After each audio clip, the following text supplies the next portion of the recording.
परिचय कर सभी को मेरा परिचय कर देता हूँ। नाम किशोर शेट्टे है और मुंबई से हूँ। और वाइफ मंजुषा के साथ दोनों ही पति पत्नी ये बिजनेस पैशन से बिल्ड करे गए 3 साल से। और बहुत ही बढ़िया तरीके से हम दोनों पति पत्नी ये बिजनेस बिल्ड कर रहे हैं। और आज का जो होस्टिंग का जो मुझे मौका दिया है, इसलिए सर जी का भी लाख लाख धन्यवाद। और आज का जो हमारा टॉपिक है एटीट्यूड सेशन का, है ना, तो वो है कि वी आर अ पेरेंट्स, है ना, यानी हम भी माता पिता है ना। और हमारा बिजनेस पूरी तरह हमारा रिलेशनशिप के ऊपर चलता है, क्योंकि एक परिवार से दूसरे परिवार में जाता है। और अगर हमारे बिजनेस में अगर हम किसी भी स्पॉन्सर करते हैं, तो वो एक कहते हैं ना हमारे परिवार का एक हिस्सा होता है। तो एज अ मुखिया कैसा होना चाहिए, एज अ परिवार, माता पिता हमारे जैसे देखभाल करते हैं। तो उसी के ऊपर हमारा आज का टॉपिक होने वाला है। और सभी को मैं कहने वाला हूँ कि आप पेन डायरी लेके हमें बैठना है, और बहुत ही जबरदस्त हमें नोट्स मिलने वाले हैं। और यही एटीट्यूड सेशन सुन सुन के हम देख रहे हैं कि बहुत सारे लोग सर जी के एटीट्यूड सेशन सुन सुन के प्लेटिनम, फाउंडर प्लेटिनम जा रहे हैं। कोई कोई जगह पे हम देख रहे हैं कि सर जी ने हमें बताया था। और आज वही एटीट्यूड सेशन हमें फ्री में मेंटोरशिप मिल रही है। ऐसे हमारे सभी के चाहते mentor emerald going diamond Ravindra Rathore sir, और उनका अगर परिचय कर दूं तो सर गवर्नमेंट कॉलेज में मराठी सब्जेक्ट के प्रोफेसर है। और बहुत ही जबरदस्त हमें मदद करते रहते हैं। तो हम सभी लोग गगन बेदी तालियों से सर को इनवाइट करेंगे। वेलकम सर, आपका स्वागत है। Thank you Kishore ji, thank you. बहुत बढ़िया होस्टिंग है आपकी। काफी अच्छा लग रहा है आपको, मैं इस तरह से होस्टिंग करके देख रहा हूँ तो good good, very good, very good. Okay okay. आप सभी का एक्साइटमेंट देखकर मैं बहुत खुश हूँ, बहुत अच्छा लग रहा है। मैं आप सभी लोगों को इतना उत्साहित देख, लगभग लगभग सभी के वीडियो ऑन होते जा रहे हैं, और ये और भी अच्छी बात है। तो दोस्तों, आज जो टॉपिक है, आप सबको लग रहा होगा कि आज इस टॉपिक की क्या ऐसी आवश्यकता थी। ऐसा क्या है इस टॉपिक के अंदर कि सर जी आज आप लोगों के सामने जो बात रख रहे हैं वो यार पेरेंट्स, हम माँ बाप, और फिर से बिजनेस से क्या लेना देना है हमारा। तो धीरे धीरे सारी परतें खुलेंगी और आपको समझ में आएगा कि ये टॉपिक हमारे लिए क्यों महत्वपूर्ण है। मुझे पता है कि आप सभी लोग बहुत एक्साइटेड यानी कि उत्साहित हो, और आज के सेशन से आप वो सारी चीजों को समझना चाहते हो जो हमारे जीवन को, हमारे बिजनेस को आगे बढ़ाने में हमें हेल्प करें। वी आर पेरेंट्स, देखा जाए तो ये बहुत ही गंभीर टॉपिक है, क्योंकि जैसे ही वी आर पेरेंट्स कहते हैं ना, तो इस पेरेंट्स को मैं एक पर्यायवाची शब्द अगर कहोगे तो मैं जिम्मेदारी कहूंगा। वी आर पेरेंट्स यानी कि जिम्मेदारी का एहसास होना कि आप माँ बाप। क्योंकि माँ बाप की भूमिका जो होती है ना इस धरती पर, सबसे अहम, सबसे महत्वपूर्ण होती है। और इसलिए हमारी संस्कृति में कहा गया है कि मातृ देवो भव, पितृ देवो भव। और ये बहुत जरूरी है इस चीज को समझना, क्योंकि वी आर पेरेंट, जब हम माँ बाप बन जाते हैं तो हम अपने जिम्मेदारियों का निर्वहन, और जो ईश्वर ने हमको रोल दिया है उसका संचालन हम किस दिशा में, किस ढंग से और कैसे कर लेते हैं, ये बड़ा मायने रखता है। ये काफी समय पहले मैं ये सेशन लेने वाला था, लेकिन कुछ कारणवश मैं नहीं ले पाया, तो मैंने सोचा कि आज इसके ऊपर चर्चा की। दरअसल होता क्या है कि इंसान जो है ना, ये अनुकरण से सीखता है। यानी कि वो किसी के न किसी को कुछ न कुछ करते देखता है, तो उसके दिल और दिमाग में ये लालसा, ये इच्छा जागृत होती है कि वो भी ये करे। जैसे कि किसी को हम बचपन से अगर देखते हैं, कोई हमारे सामने, जैसे कि एक बहुत बड़ा उदाहरण मैं आप लोगों को देना चाहूंगा कि हम लोग बचपन से देख रहे थे कि सचिन तेंदुलकर बहुत बढ़िया क्रिकेट खेल रहे थे, तो बहुत सारे लोगों के दिल और दिमाग में, बच्चों के दिल और दिमाग में आता है बिना मैं सचिन तेंदुलकर की जैसे क्रिकेट। यानी कि आदमी देख कर सीखता है, देख कर उसे लगता है कि मैं ऐसे करूं। तो आप लोगों को शायद अंदाजा होगा कि जब बच्चा घर में छोटा सा जन्म लेता है, और वो जैसे ही अपनी आंखें खोलता है, तो सबसे पहले जिन लोगों से वो रूबरू होता है वो उनके फैमिली सदस्य, जैसे कि माँ बाप, भाई, दादाजी, दादी जी, काका, काकी, तमाम लोग, परिवार के लोगों से वो मिलते जुलते उनके साथ में बड़ा होते रहता है। और इन सभी लोगों का व्यवहार वो नोटिस करते करते करते करते एक 5-6 साल की उम्र तक वो अपने व्यक्तित्व को उस फैमिली के हिसाब से देख देख कर बना लेता है। और धीरे धीरे होता यह है कि बच्चा जब घर से बाहर निकलता है तो वो परिवार के संस्कार लेकर ही बाहर निकलता है। और हमारे यहाँ तो ऐसा होता है कि बच्चा अगर कहीं घर पर गलती कर दे तो उसे ये कहा जाता है कि स्कूल में यही सिखाते हैं क्या तुम्हें, यही पढ़ाते हैं स्कूल में। और स्कूल में जाकर वो कुछ गलती कर दे तो स्कूल वाले कहते हैं कि माँ बाप ने यही संस्कार किए क्या तुम्हारे। तो बच्चा बड़ा कंफ्यूज है कि मुझे डिजाइन किसने किया। वो कंफ्यूज रहता है कि भाई ये मेरे दिमाग में जो चल रहा है असल में इसका जिम्मेदार कौन। क्योंकि घर जाओ तो घर वाले कहते हैं कि स्कूल में यही पढ़ाते हैं क्या, और स्कूल में चले जाओ तो स्कूल वाले कहते हैं कि माँ बाप ने यही संस्कार किए। तो शायद स्कूल के संस्कार को तो शायद कोई याद नहीं रखता है, लेकिन माँ बाप के संस्कार को लोग जिंदगी भर याद रखते हैं। और लोग हमेशा कहते हैं कि माँ बाप ने यही सिखाया है, कैसे संस्कार है तुम्हारे। और ये चीज बच्चों के जहन में कहीं ना कहीं गहरी होती जाती है। हमने एक किताब पढ़ी थी आज से कुछ वक्त पहले जब हम लोग इस बिजनेस में आए थे, लोक व्यवहार में कुशल था।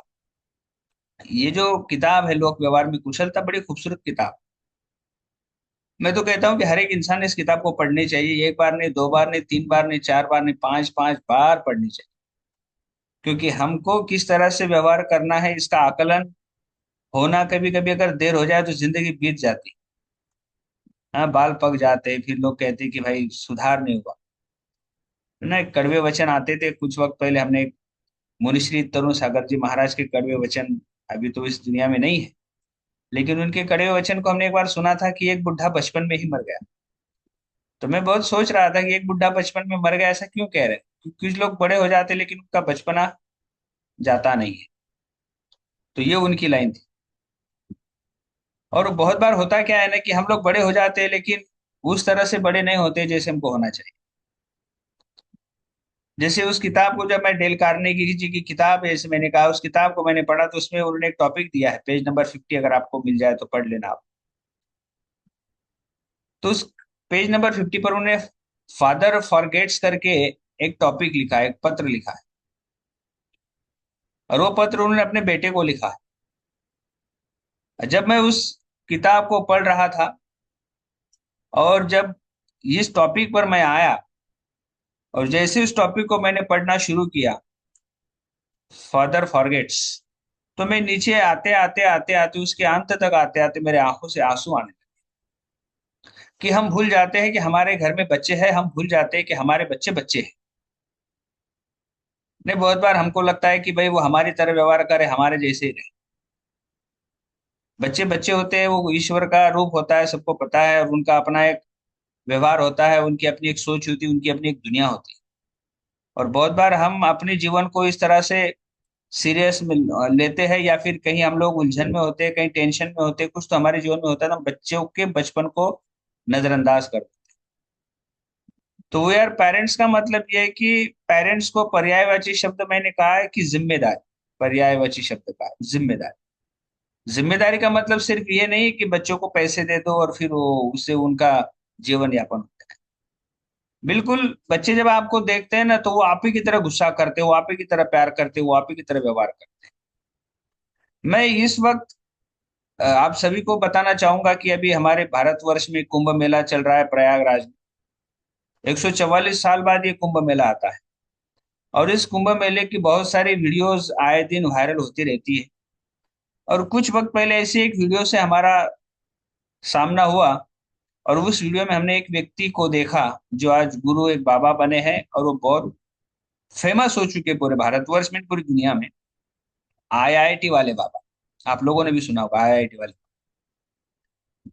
तो आईआईटी में एक तो लोग जल्दी से, मतलब आईआईटी एग्जाम के लिए लोग क्वालिफाई होते नहीं। बहुत लंबे समय से लोग इसके लिए प्रयासरत रहते हैं, बच्चों की बहुत सारी प्लानिंग करते हैं, उनको लगता है कि बच्चा आईआईटी कर। और फिर उसके बाद जब वो आईआईटी पास करता है, उसके बाद बाहर निकलता है तो अच्छा खासा पैकेज उनको मिलता है। तो जब मैं इस आईआईटी वाले बाबा के बारे में थोड़ा सा मेरी जिज्ञासा जागृत हुई और मैंने उनके बारे में पढ़ना शुरू किया। पढ़ना मतलब कुछ रील्स और मैंने देखी, कुछ वीडियोस उनके बारे में मैंने गूगल पर सर्च किया। तो एक चीज मैंने देखा कि बाबा ने अपने लेफ्ट हैंड यानी कि बाएं हाथ के उंगलियों के नाखून बढ़ा के रखे। फिर एक चीज समझ में आई कि जब वो आईआईटी वाले बाबा कनाडा में कहीं जॉब कर रहे थे तो आखिरी जो उनकी लास्ट पेमेंट जो उन्होंने लिए थी तनख्वाह, वो 4 लाख के आसपास थी। फिर मैंने सोचा कि इतनी सफलता मिलने के बाद महीने के 3-4 लाख, और आईआईटी पास आउट अपनी जिंदगी को जी रहा है मजे से। बहुत सारे उनके पुराने फोटोज मैंने देखे, लेकिन उनके जीवन में एक चीज थी बचपन से लेकर, वो चीज थी डोमेस्टिक वायलेंस, घरेलू हिंसा। तो उनकी बातों से पता चला कि उन्होंने बचपन से माँ बाप को लड़ते झगड़ते देखा, और उनकी माँ को बहुत पीड़ा, बहुत तकलीफ उन्होंने देखा। तो न जाने उनके मन में महिलाओं के प्रति एक करुणा का भाव जागृत हुआ, और वो इस लेवल तक चला गया कि अब उनको जीवन की सच्चाइयों का पता लगाना था। अब उनका मन उब गया था तमाम चीजों से, ना उन्हें पैसे में रस था ना सफलता में रस था, कि ये जो महिला पुरुष में भेदभाव होता है। उनकी स्टोरी सुनते सुनते ये भी बात पता चली कि जब वो आईआईटी में थे तो उनकी एक गर्लफ्रेंड भी थी, तो उनको भी इसी तरह से प्रताड़ना का सामना करना पड़ा था। तो जब एक टीवी के रिपोर्टर ने उनसे पूछा कि आपने नाखून क्यों बढ़ा लिए, तो उन्होंने कहा कि आप देखो मेरे एक साइड में मैंने मेकअप भी किया है, नाखून भी बढ़ाया है, तो महिलाओं को मैं अनुभव करना चाहता हूँ कि वो किस तरह की पीड़ा से गुजरती, यानी कि जब वो रास्ते से चलती है तो अपने पल्लू को संभालने के लिए वो किस तरह से सजग जागृत रहती है और वो क्या फील करती है। तो मैं बताना ये चाह रहा हूं कि वो इतने टैलेंटेड है, और मैं शॉक तब रह गया कि अभी हमारी ट्रेनिंग चल रही है। बेलदार जी को भी पता है, एनईपी करके, नेशनल एजुकेशन पॉलिसी 2020, उसकी ट्रेनिंग चल रही है। उस ट्रेनिंग में एक ट्रेनर ने हमको बताया कि अभी जो शिक्षा प्रणाली हमारी जो लागू हो रही है वो पंचकोश विकास पर हो रही है, और आईआईटी बाबा ने इस पंच कोश विकास के बारे में बताया, जो अभी हमारी शिक्षा नीति 2030 तक धीरे धीरे पूरे भारतवर्ष में लागू हो जाएगी। यानी कि वो काफी आगे चल रहे हैं, मतलब वो बहुत टैलेंटेड, बहुत सफल है। लेकिन बचपन से जो उन्होंने घर में हिंसा देखी, उस हिंसा से उनका पूरा मन उनके पिताजी के प्रति घृणा से भर गया, और महिलाओं के प्रति एक सहानुभूति, और महिलाओं के प्रति उनकी जो भावना है वो अलग दर्जे की हो। अब उनकी पिताजी की एज लगभग 70 साल की है, बहुत सारी प्रॉपर्टी है। अब एक ही बेटा है, वो भी महाराज बाबा बन गए हैं। अब मुझे बताइए उस प्रॉपर्टी का क्या होगा और कौन उत्तराधिकारी होगा उसका। अब 70 साल के हो गए तो अगले कुछ वक्त में उनको इस दुनिया छोड़ के जाना है, प्रॉपर्टी का क्या करेंगे। तो मैं सोच रहा था कि जब हम पेरेंट्स बन जाते हैं तो ये तो एक डोमेस्टिक वायलेंस की मैं बात बता रहा हूँ, बच्चों को नजरअंदाज कर देना, बच्चों को हल्के में ले लेना, बच्चों को कुछ समझता नहीं है, धीरे धीरे धीरे हम ना एक डोमिनेट पर्सनालिटी बिल्ड कर देते हैं। अभी डोमिनेट पर्सनालिटी का पूरे जीवन में कहीं ना कहीं एक गहरा असर होता है। गौर से लिख लेना आप इस वर्ड को, डोमिनेट पर्सनालिटी। ऐसे लोग आपको यहाँ वहां दिखाई देंगे। ये बचपन से जब उनको डोमिनेट किया जाता है, उनको मारा जाता है, उनको डांटा जाता है, उनको फटकार लगाई जाती है, ये डोमिनेट पर्सनालिटी होती है ना, ये अपने आत्मविश्वास को, अपने आत्म छवि को खो देते हैं। तो जब ये डोमिनेट पर्सनालिटी वाला बंदा जब बड़ा होता है ना, तो उसको दूसरों को डोमिनेट करने में बड़ा अच्छा लगता है। वो दूसरों को दबा के रखने में उसे बड़ा अच्छा लगता है। वो जो बचपन में उसे शिक्षा मिली होती है ना, उस शिक्षा के बलबूते पर जब वो आगे बढ़ता है ना, तो बिल्कुल वो आगे चलकर लोगों को इसी तरह की शिक्षा देना चाहता है। बचपन में उनकी बातों को काटा गया, बचपन में उनकी बातों को रोका गया, बचपन में उनकी बातों को नजरअंदाज किया गया, तो वो बड़ा होकर लोगों की बातों को काटता है, लोगों को नजरअंदाज करता है, लोगों की अहमियत नहीं देता है, लोगों को दबा के रखता है। Dominate personality. उसको सुकून मिलता है, उसको अच्छा लगता है कि मैं लोगों को कैसे दबा के रख रहा हूं, मैं लोगों को किस तरह से अपने कंट्रोल में रख रहा हूं। ये डोमिनेट पर्सनालिटी। तो जब हम माँ बाप बन जाते हैं ना, तो हम अपने बच्चों को एक ऐसा माहौल बना के। आज अब बहुत सारे लोगों को पता है कि मेरा जो बड़ा लड़का है वो अभी 10th में जाएगा, यानी कि 15-16 साल की उसकी एज हो जाएगी। 15 साल तो वैसे ही एज। और मेरी छोटी लड़की अभी अब 5th में जाएगी। आज उन्होंने अपने जीवन के कुछ वर्ष जो बिताए ना, जैसे कि लड़के को 15 साल, लड़की का 8-9 साल, मैंने एक ही जिम्मेदारी से बचपन से जो मैं कुछ जिया था, तो मैंने ये सोचा कि ये मेरे बच्चों के प्रति ना हो।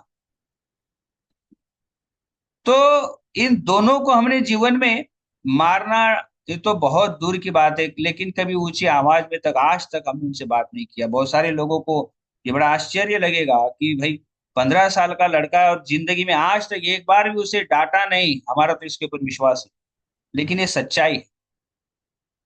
क्योंकि वी आर पेरेंट्स, हम बच्चों को भविष्य में इस समाज के अंदर एक व्यक्ति बनकर जब बड़ा होते हुए देखना चाहते हैं ना, तो वो हमारे घर से लिए हुए विचार और संस्कार लेकर ही आगे बढ़ने वाला है। आप सभी, मुझे पता है कि अपने बच्चों से आप बहुत प्यार करते हो, और जब आप उनसे बहुत प्यार करते हो ना, तो वो प्यार का मतलब ये नहीं होता है कि आप हद से ज्यादा उनको सर पे लेके नाचो। तो हमने किताब में पढ़ा, बच्चों के ऊपर जो संस्कार आप करना चाहते हो, दरअसल संस्कार कोई करने वाली चीज है ही नहीं। संस्कार दरअसल जीने वाली चीज है। यानी कि हम जो बच्चों को संस्कार देना चाहते हैं, उस संस्कार को हमें जीना चाहिए, तब बच्चे हमको देखकर वो सीखेंगे। बहुत परिवार में ऐसा होता है कि कोई बच्चा होता है थोड़ा सा हाइपर एक्टिविटीज वाले, कुछ बच्चे होते हैं जिन, आप सबको पता होगा कि हाइपर एक्टिविटीज आती है बच्चों के अंदर, और तोड़ फोड़ करते हैं, मस्ती करते हैं, उछल कूद करते हैं। इसके ऊपर एक ही उपाय है कि आप उनसे बढ़िया काउंसलिंग करके उनकी तारीफ करना शुरू करें आप।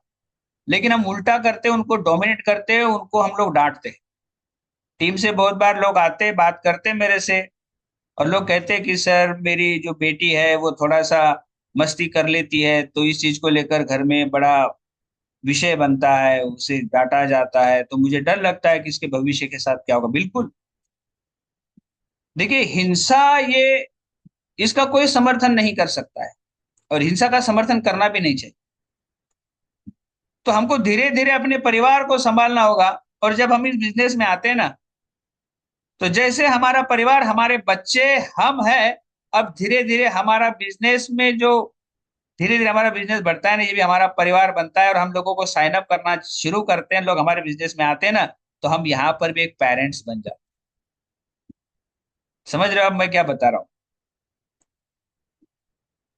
तो हमारी बहुत जिम्मेदारी बनती है कि हम एक, जब टीम का निर्माण करने जा रहे हैं ना,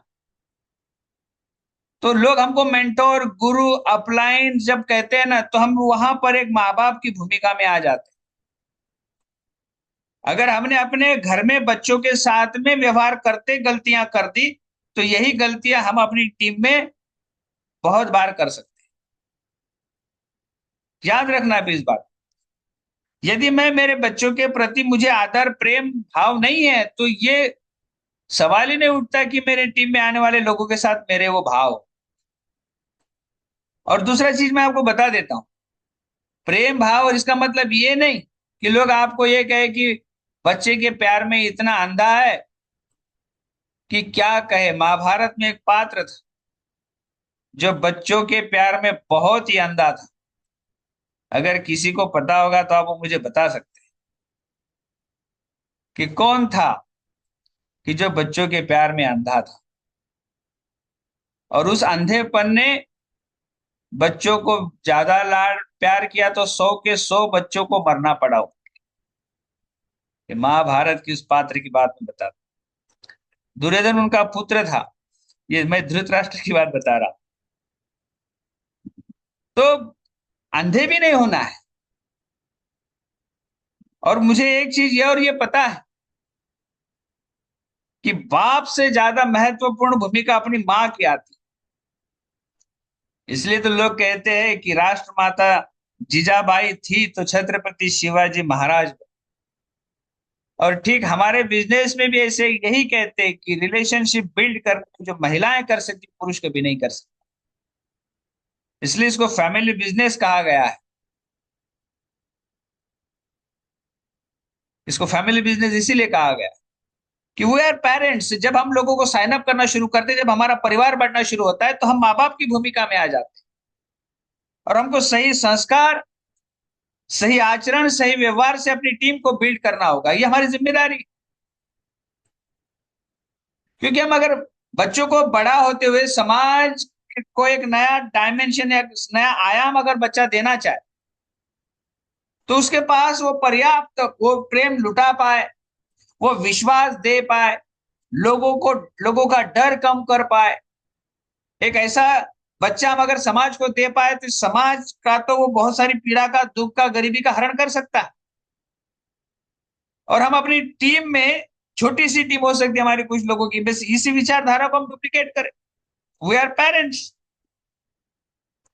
यदि आपको लग रहा है कि आपकी टीम केवल आपको पैसा कमा के देने वाली कोई मशीन है, तो आपके व्यवसाय का कोई भविष्य नहीं।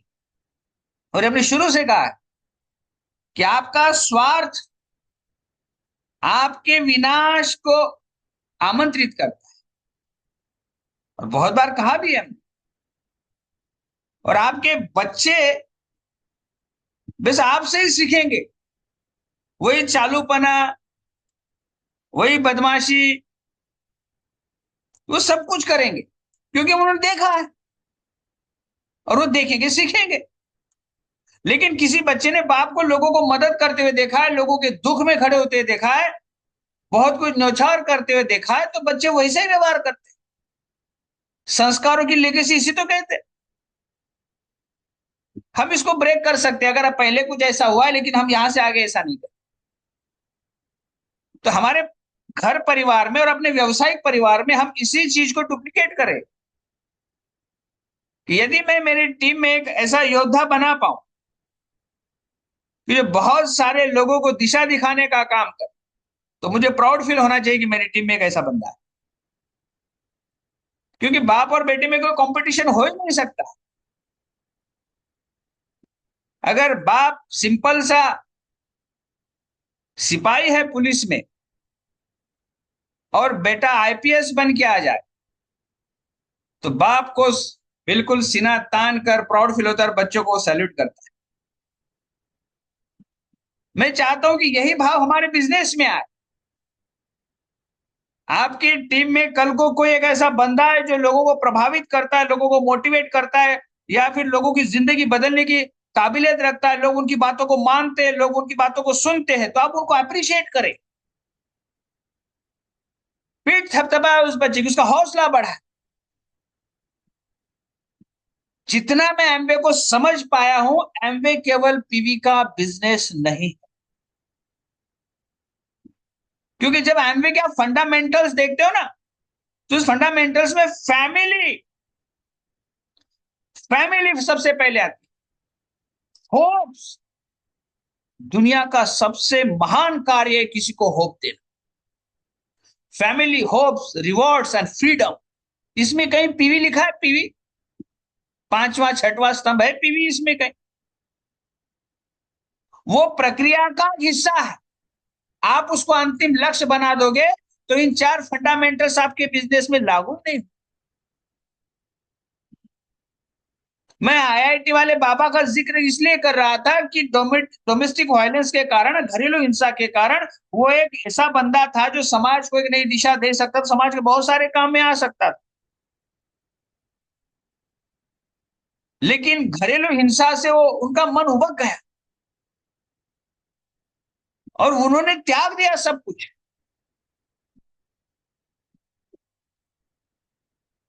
तो हमारा व्यवहार किसी के ऊपर बहुत बड़ा असर करता है। फाइनली एक बार सबने सोचना है, सबने देखना है कि हम अंतिम लक्ष्य क्या है हमारे जीवन का। सभी के पास, आप जितने लोग यहाँ पे बैठे हो सुन रहे हो, सभी के पास एक डायरी, एक पेन है। आज रात हाथ में पेन लेकर उस डायरी पर लिखो कि आपके जीवन का अंतिम लक्ष्य क्या है, आप अपने जीवन से चाहते क्या हो। अगले 5 साल, अगले 10 साल, अगले 15 साल, अगले 20 साल कहां पहुंचना चाहते हो आप।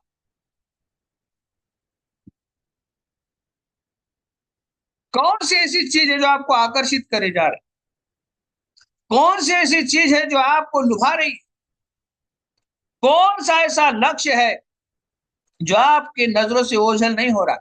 क्या है ऐसा जो आपके जीने का असल मकसद है। मुझे बहुत बार दुख के साथ कहना पड़ता है कि हमारा बहुत सारे लोगों का जीवन का कोई मकसद नहीं। वो बस टिफिन उठाते हैं, जॉब पे चले जाते हैं, महीने की तनख्वाह आती है, उसमें राशन पानी भर देना, लाइट बिल, दूध का बिल, ये वो सब निपटा के वापस से महीना काम पे चलो। उनके जीवन का कोई लक्ष्य नहीं।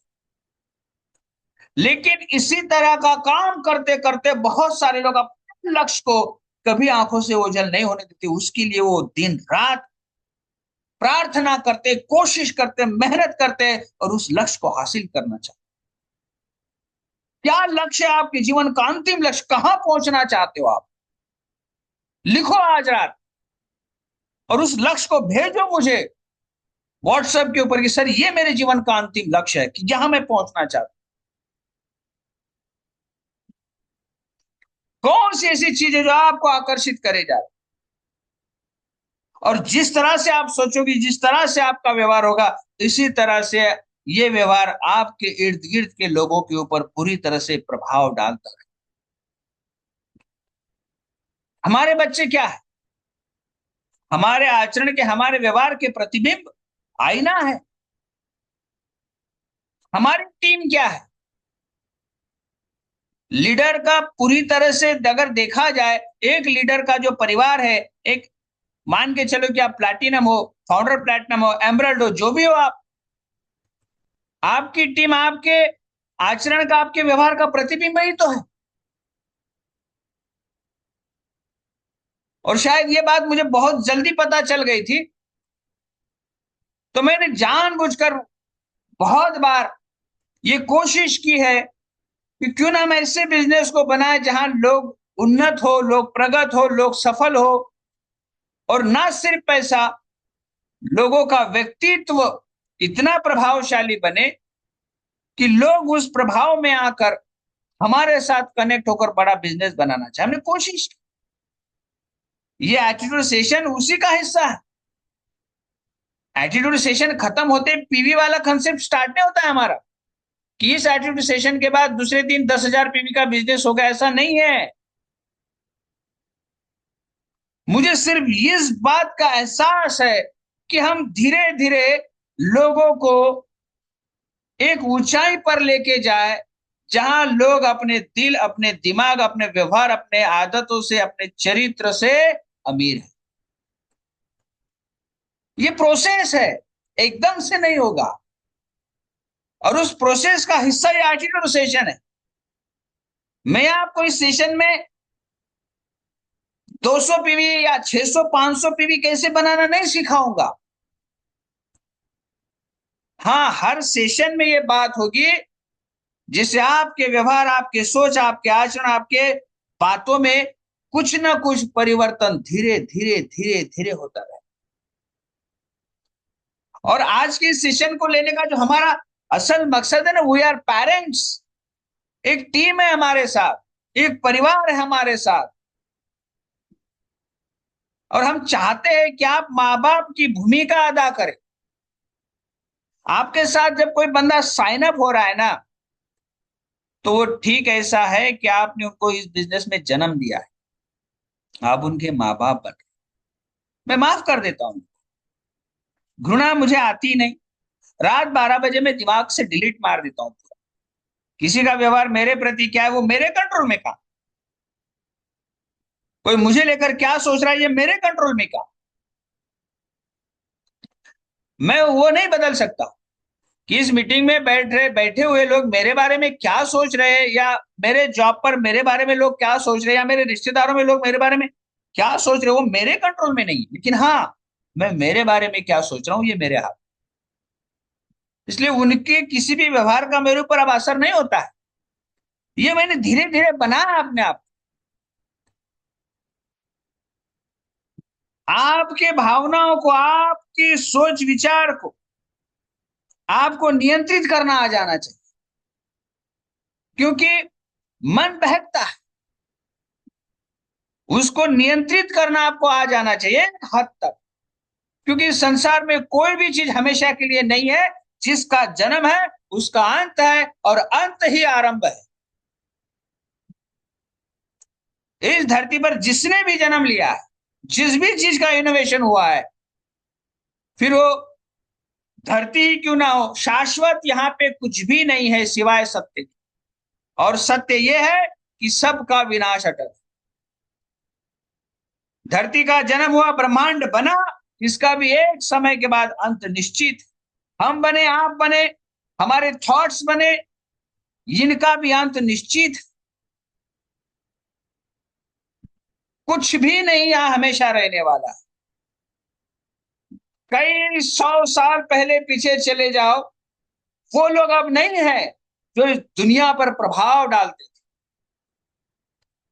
सुना होगा आपने कि याद कर सिकंदर को हौसले तो आली थे, जब गया दुनिया से दोनों हाथ खाली थे। वो हाथी, वो घोड़े। अभी कुछ वक्त पहले हम स्कूल की ट्रिप लेके गए थे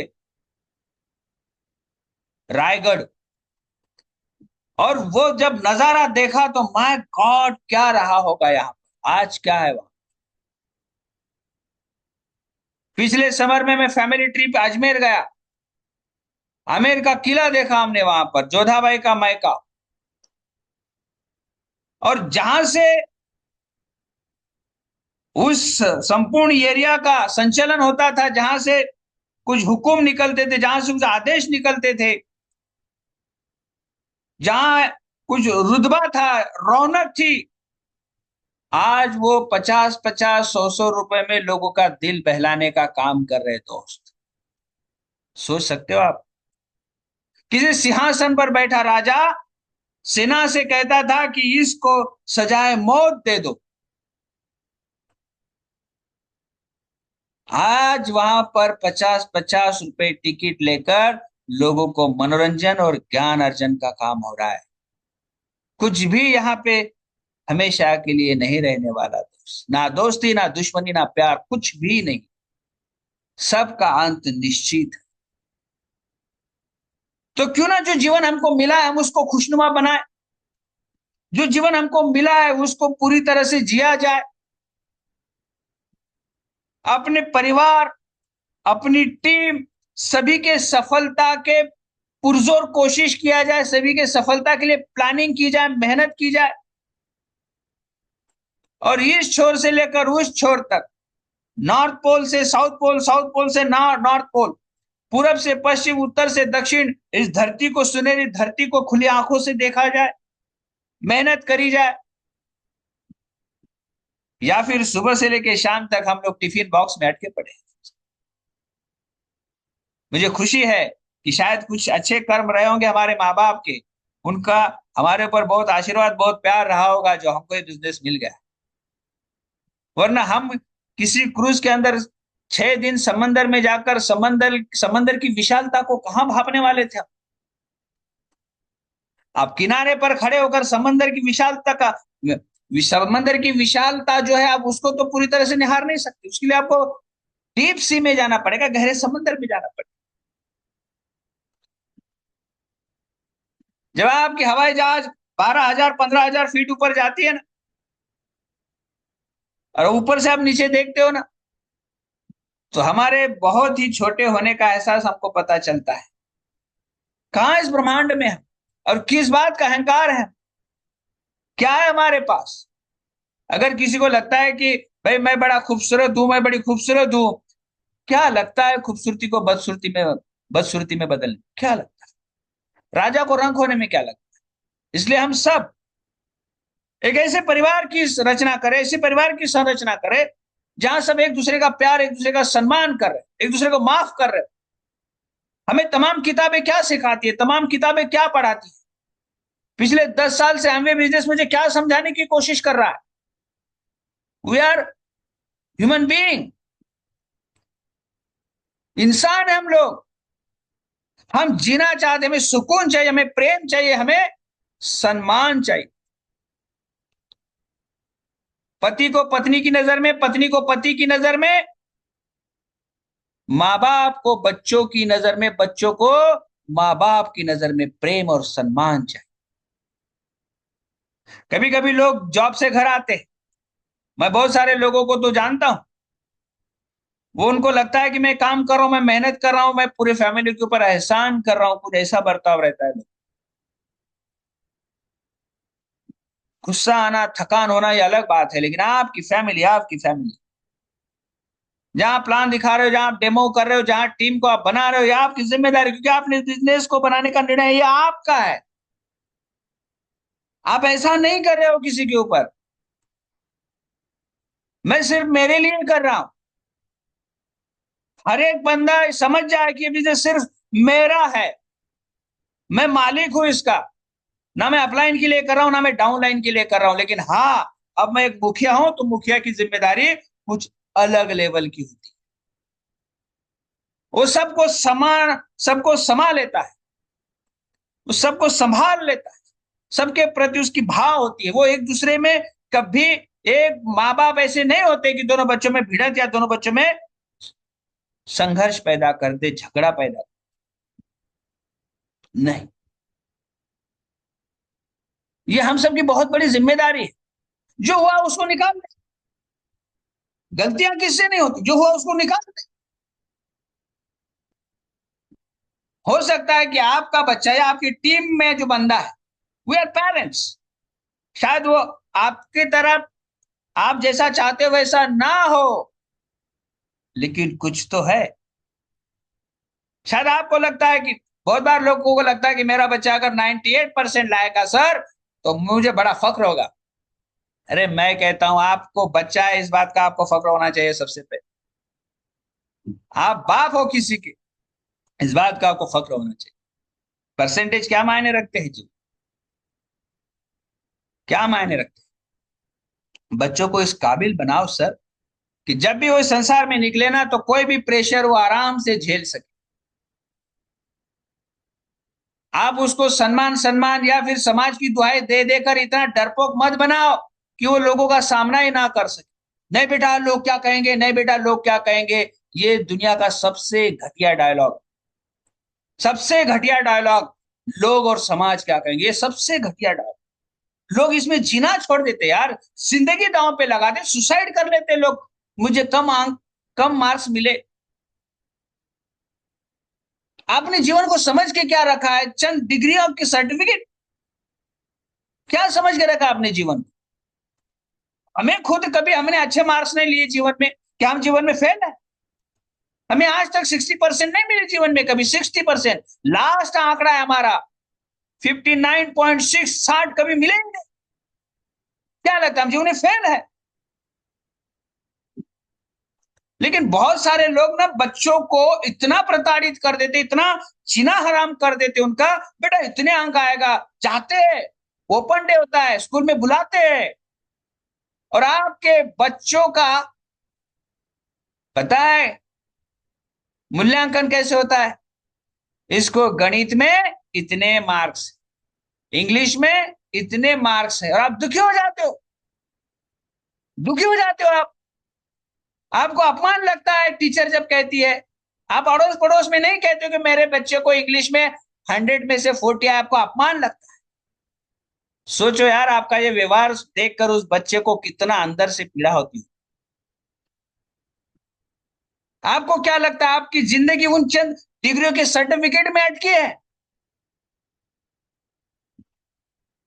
कहां से कहां लेके गए हम लोग जीवन को, पता है आपको? चंद डिग्रियों में बांध दिया हमने। और शायद इसीलिए ईश्वर ने इस एमवे बिजनेस बनाने की समझ रीच डिवॉर्स और जीवन एंडल जी को दी, जो एक अंगूठा, मतलब पता है आपको, थंब लगाने वाला, अनपढ़, साइकिल की पंक्चर निकालने वाला, न जाने से कितने सारे लोग हैं आज जिनके भारत में नहीं, विश्व में फॉलोअर्स है, विश्व में फॉलोअर्स। हम लोग, पता है सबको, दुर्गा प्रसाद नाम सुना है अपने, साइकिल के पंक्चर निकालने वाले। आज हम भी उनकी सीरीज सुनते हैं, हम भी उनसे प्रभावित होते हैं, हम तो कॉलेज में पढ़ाते हैं। डिग्रियों में मत बांधो यार किसी को। और वो बच्चों के अंक देकर उछलो मत आप, मेरा बेटा 98 लेके आया है। और दुखी भी मत हो कि आपका बेटा 38 लेके आया है। जिंदगी का जश्न मनाओ।